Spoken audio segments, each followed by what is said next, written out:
The Caribbean Sea, midnight black, silent. 5 ships drift through the waves, unlit, unregistered, ghost-like. Their decks empty, their flags fluttering with fake humanitarian emblems.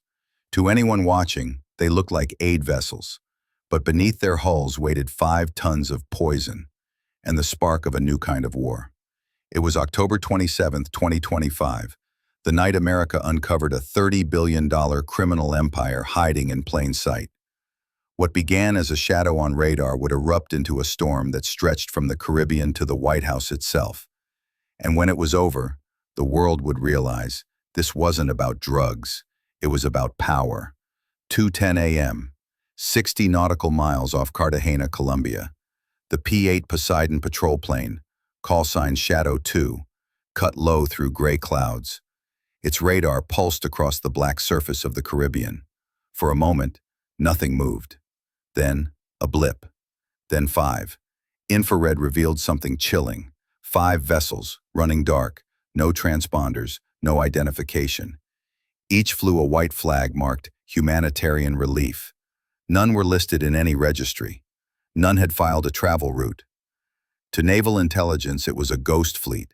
To Washington, it was a declaration of war. Encrypted alerts shot across intelligence networks. ICE, DEA, and U.S. Navy all lit up red. Within minutes, analysts discovered the impossible truth. This wasn't smuggling, it was coordination. 2 of the hemisphere's most feared cartel leaders, Rafael El Toro Mendez of Venezuela and Santiago Ruiz of Mexico, had joined forces. Their plan? Transport 5 tons of methamphetamine and fentanyl, worth nearly $30 billion, straight into U.S. waters. The payload could erase entire cities. By 2:31 a.m., Washington authorized Operation Sentinel Storm. The mission? Intercept, neutralize, and capture every vessel before dawn. Leading the strike, the USS Freedom, a state-of-the-art naval destroyer carrying 300 sailors and 2 Seahawk helicopters armed with M240 machine guns. At 6,000 meters above, an MQ-9 Reaper drone locked onto the convoy, tracking every ripple on the sea. This wasn't law enforcement anymore, it was logistics warfare. Analysts traced the network's heartbeat, encrypted accounts, offshore funds, Venezuelan lithium reactors powering underwater chemical labs. Each clue painted the same picture. Narcotics had evolved into a state-backed enterprise. What the Navy was about to face wasn't a drug run, it was an industrial war machine. Inside the USS Freedom's combat center, the room glowed crimson. Commander Ellis Moore leaned over the map table. 5 hostile signatures pulsed on the radar, drifting closer by the minute. Above deck, sailors armed M4 carbines with disciplined precision. Helicopters spun up. The night air was heavy, electric, waiting. Then the radio cracked. Targets confirmed, orders clear. Moore's voice was cold. We engage at 0310. No one escapes. As the destroyer surged forward, the sea shimmered like oil.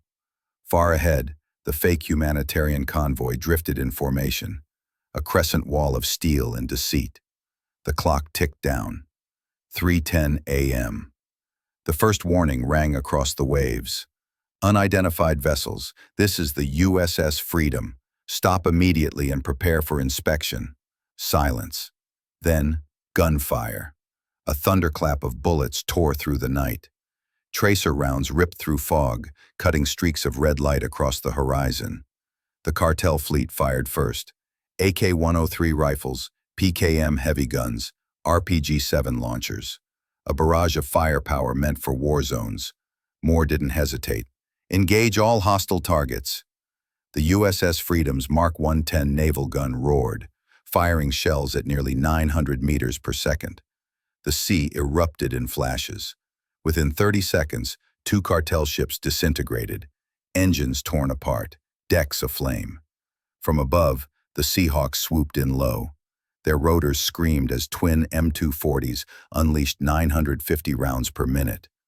Waves exploded under the hail of gunfire. One enemy freighter, carrying lithium reactors, detonated. A blue column of fire rose 30 meters high. a chemical inferno that lit the sea like daylight.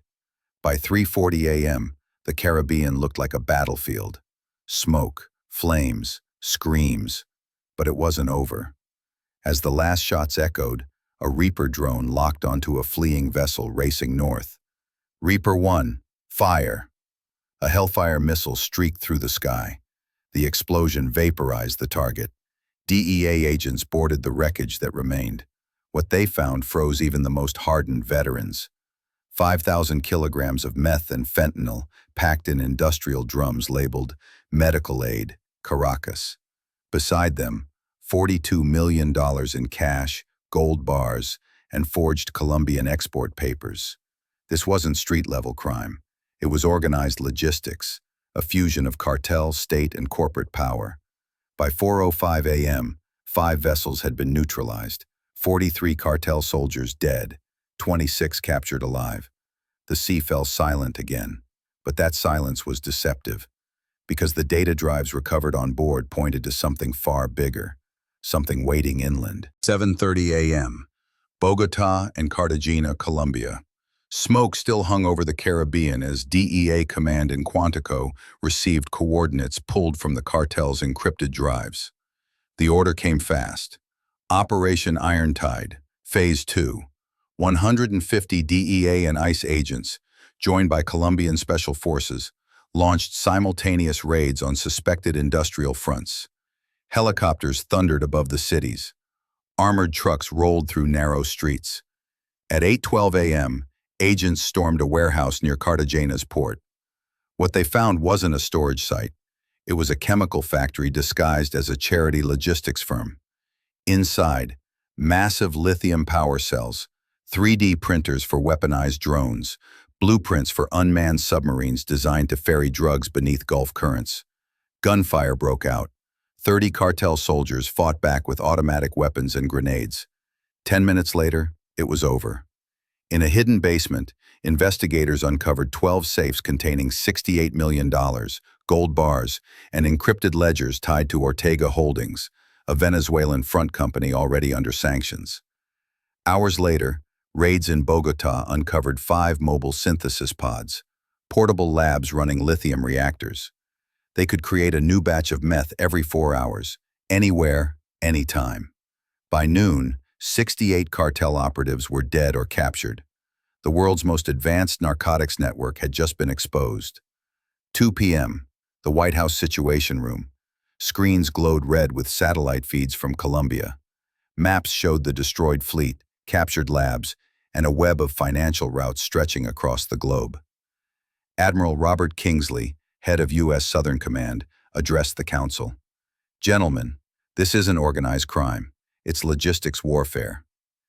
DEA and ICE analysts laid out the numbers. 5,000 kilograms of synthetic drugs, 14 tons of precursor chemicals, 110 million in cash and gold, 90 encrypted drives showing offshore accounts in Macau, Dubai, and Caracas. Forensic chemists confirmed it. The lithium reactors were military-grade, Venezuelan defense tech, which meant only one thing: state sponsorship. By 3:20 p.m., Operation Iron Tide became Operation Red Horizon. Cyber units were greenlit to attack cartel finances. Within hours, 7 foreign bank accounts were frozen, $1.4 billion locked.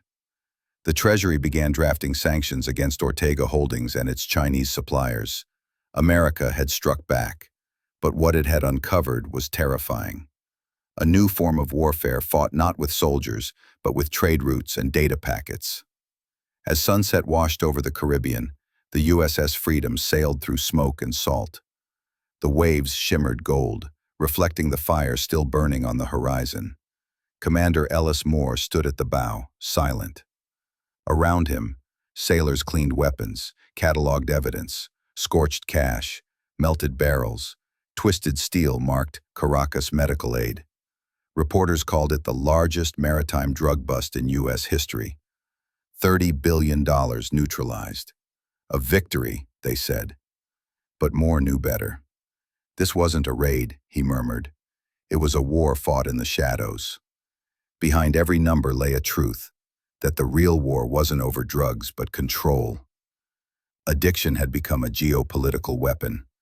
Cartels had become supply chains, and the ocean, the very space between nations, had become a battlefield no one could see. In Pentagon halls, analysts traced the syndicate's roots. Dozens of shell companies, fake ports, encrypted networks. Every new discovery led to another hidden arm.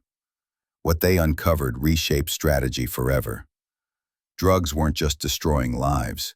They were destabilizing governments, fueling corruption, eroding economies. Every shipment was an attack, every overdose, a silent casualty in a global conflict fought through greed and addiction.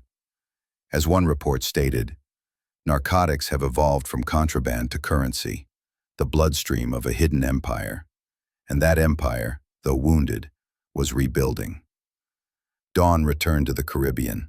The sky blushed pink and the sea, once filled with fire, now lay still. Commander Moore watched the horizon, eyes hollow but resolute. Below deck, his crew worked quietly. There were no medals waiting for them, no parades, only the hum of engines and the knowledge of what they'd stopped. "Justice isn't a place," Moore said softly. "It moves with us.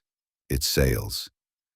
As the USS Freedom cut through the calm, its wake rippled behind, a scar on an endless blue mirror. Because in this war, victory wasn't about conquest. It was about prevention, stopping a weapon before it reached a home, stopping a generation from falling before it began. And as long as vigilance endured, as long as there were those willing to stand guard in silence, the sea would remember. Justice sails, always forward, always watching. If you believe some wars never truly end, not the ones fought with armies but with greed, corruption, and silence, then don't look away. Share this story. Keep the signal alive. Because the next battle won't start with gunfire. It'll start with cargo.